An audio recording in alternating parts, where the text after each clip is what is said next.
Une autre fois, Jésus entra dans une synagogue. Il y avait là un homme dont la main était paralysée. On observait Jésus pour voir s'il le guérirait le jour du sabbat. On pourrait ainsi l'accuser. Il dit à l'homme qui avait la main paralysée, viens te mettre là devant tout le monde. Et s'adressant aux autres, est-il permis le jour du sabbat de faire le bien ou de faire le mal, de sauver une vie ou de tuer? Mais il se taisait.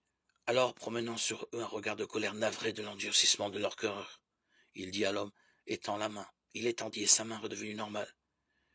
Une fois sortis, les pharisiens se réunirent avec les partisans d'Hérode contre Jésus pour voir comment le faire périr.